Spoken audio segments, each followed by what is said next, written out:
daughter of Levi.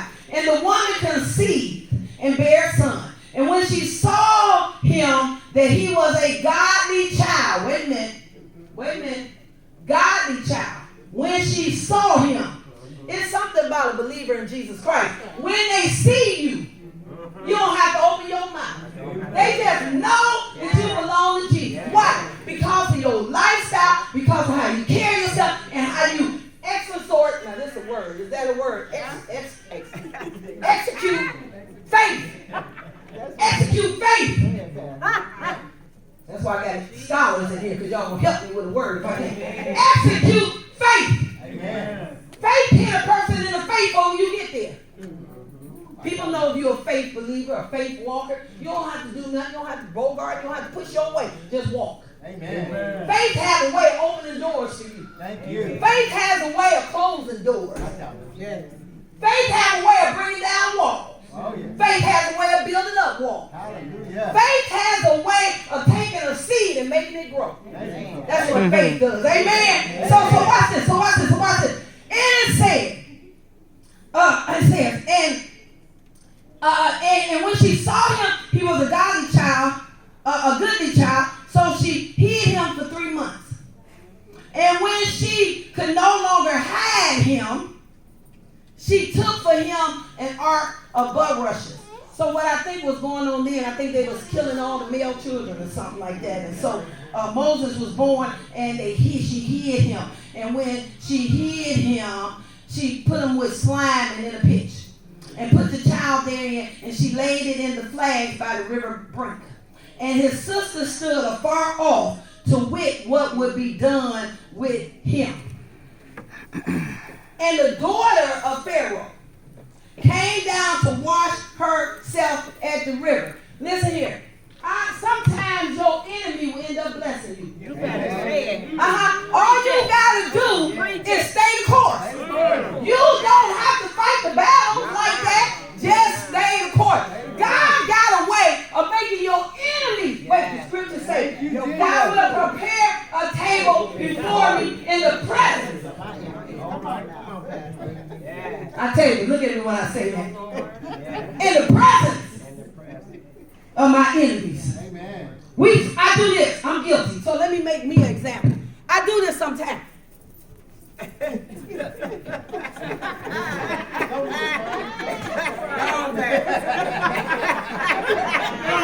I could just grab him. And God said, I prepare. I got you. Just keep doing what I say. And I'll show you that I'm God. Because you can't fight all them enemies. I'm the only one that can. And some of them I have allowed to get through the gate to you. Because I need them to press you. Go ahead now. Go ahead. And the daughter of Pharaoh came down to wash herself at the river, and her maidens walked along by the riverside. And when she saw the ark among the flames, she sent her maid to fetch it.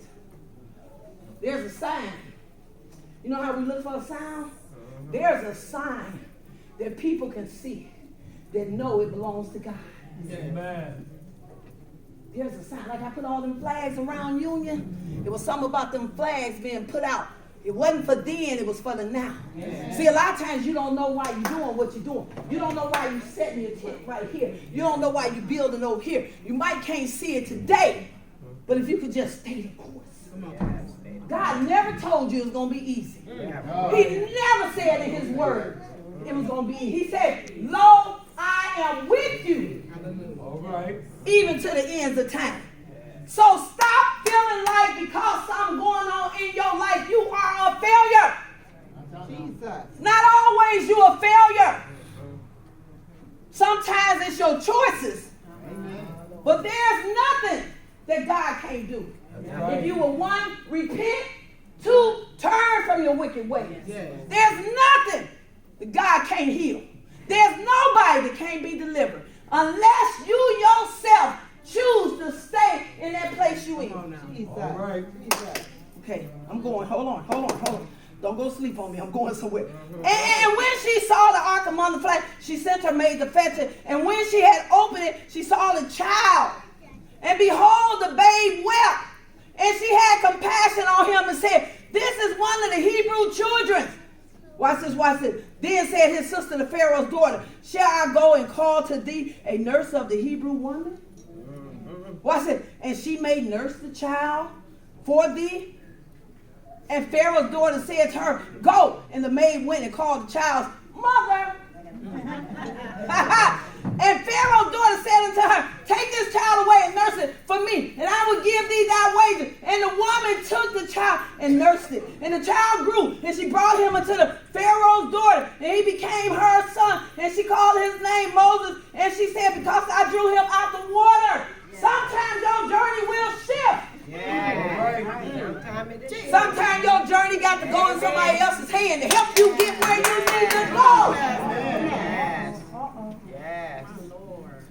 It'll start off a certain way. It'll start off a way that you're familiar with. But because you get so familiar sometimes, God has to shift the program. Go ahead. And what the enemy meant for evil. Look at here. Say, that's a Hebrew. Say, what, you want me to go get his mother? Yeah, go get his mother. Because she knows what to do with him. But after she get him to a certain place, give him to me. Sometimes you got to leave somewhere to get somewhere. You better go ahead and y'all didn't get this. I got it. I'm getting it. Watch it. Thank you, Lord. And Pharaoh's daughter said to her, go. And the maid went and called the child's mother. And Pharaoh's daughter said unto her, take this child away and nurse it for me, and I will give thee that wages. And the woman took the child and nursed it, and the child grew. And she brought him unto Pharaoh's daughter, and he became her son. And she called his name Moses. Yes. And she said, because I drew him out of the water. Now, keep reading, you see, one day Moses ran away. And when he got so far away, that second day, I think, behold, two men of the Hebrews strove together. That means they was fighting. Mm-hmm. And he said to him, that did the wrong. Wherefore smitest thou fellow? And he said, who made thee a prince and a judge over us, intended to kill me as thou killed the Egyptians? Because Moses had killed somebody. See, people don't forget your past. No, they don't. And at the right time, they're going to bring it up. And they think because your past is your past, that you don't have a destiny. Amen. But your past is just that, your past. Amen. And when God forgive you, you have a destiny. But wait, that's not what I'm talking about. Let me go here. And so Moses runs away. Okay, let me jump over here. And say, then Moses came in contact with the burning bush. Yeah. We're just going to jump some chapters. Yeah. And the Spirit of God said, Moses, take off your shoes. Yes. The murderer. God telling the murderer, take off your shoes because you're standing on holy ground. Meaning, it's a shift coming. Jesus. My God. And then you go on and say, Moses asked for help. Because Moses was in the place he think he didn't qualify. So he was begging for some help. So God sent him some help. I think he sent his brother Aaron. Right? So Moses and Aaron went to Egypt. I'm just jumping. Y'all can read it later. And God sends Moses to Pharaoh. Look at somebody and say, preparation. Watch this. Preparation. Because sometimes you got to go in a territory that's uncomfortable. Yes. That's why the word of God said, don't look at the faces. Set your face like a flint. Because you're going to go in some unfamiliar territory. Yes. Okay? So Moses was on a journey, right? So then God would tell Moses, turn the bricks into straw, strike this and strike the rock. And when he struck the rock, water gushed out. That's the journey. He talked to Pharaoh. God tell Pharaoh to do this and do that. And Pharaoh wouldn't do it. And God said, tell Pharaoh, let my people go. You know the story. You keep reading about Moses. And so, if you keep reading about Moses, the people were giving Moses such a hard time. Yes. Moses would go up and get instruction from God, and when he come back, the people was acting up. Yes. One time he come back, the people would talk Aaron into making a golden calf. Sometimes you be in such a hurry. Watch this. Somebody told me one time, say, Pastor, I want to start another group in the house. Said because people has told me that they need more. Okay. So I said, they told you they need more? Them people told you they need more? Them people that's been sitting here all this time, they got access to me, got my cell phone number. If you need me, you can come see me. They told you they need more. Why they didn't tell me they need more? Right? So what I did, because people don't know me really, y'all really don't know me, because sometimes God will let stuff come to me so I can hit it, right? So I went to the people. I said, you need more? No. I'm doing good since I've been here. Ooh-wee. See, that's what happened. Yeah. People grab people and start making people do things that God didn't tell them to do yet. And so much is doing it. You're making people make gods out of stuff that ain't God, and then somebody gonna have to pay. Yes. Come on, Pastor. Yes. My God. So, it ain't about nothing else. It's about God. And the musicians did so with their enchantments to bring forth life, but they could not, so they were lights upon man and upon beast. Then the musician said unto Pharaoh, this is the finger of God. And Pharaoh's heart was hard, and he hardened not unto them, as the Lord has said.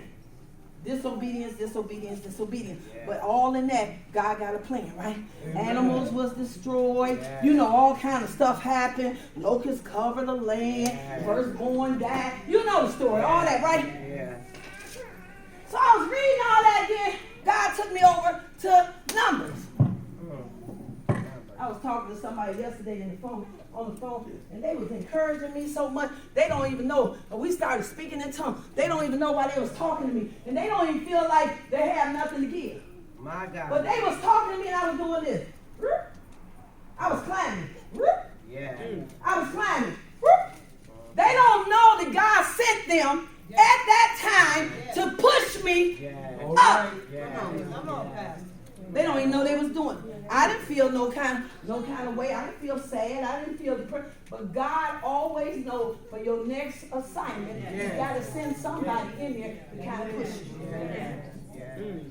So watch this. So I went through all that, and I got over to Numbers.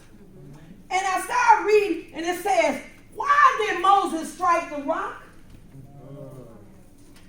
Some say he struck it because he got tired of the people. He did. But I promise you this. As I was reading, I started seeing layers and layers and layers and layers and layers and layers and layers on Moses. Moses didn't just strike the rock. It took a process of stuff to make him mad enough to stop hearing God and go against the people. Wait a minute, wait. I'll tell you. It says right here, it says, in the end, only Moses could really tell you the truth why he struck that rock. Why did he not, first God said to him, Moses, speak to the rock. Yes. That's what the assignment was. Just speak. Sometimes God said, just talk. You ain't got to do nothing else, just talk. And when you listen to God, you'll see the results. Some fights you don't have to get in, just keep obeying. And you'll see God know how to move stuff. You'll see. God know how to just move stuff. He's so smooth, a lot of times you don't even know he did it. Have you ever been wanting God to do something one day you say, hey, how did that happen? Because when you got out of you, then God can be him. Long as we in the way, we don't see the results. Okay, so what happened to Moses? It said Moses probably was carrying deep wounds. You remember his sister Miriam turned on him? You remember that? Scars. Moses killed somebody. They called him a murderer. Remember that? So the stuff that Moses had to go through. Yes. He probably dealt with unresolved anger. Okay. Sometimes we got stuff so pressed, we don't even deal with it. But we think we over it. Have you ever, did I tell y'all about the story where I'm coming down, I'm going to lose my nose. Did I tell y'all a story about where, take me on Facebook, please.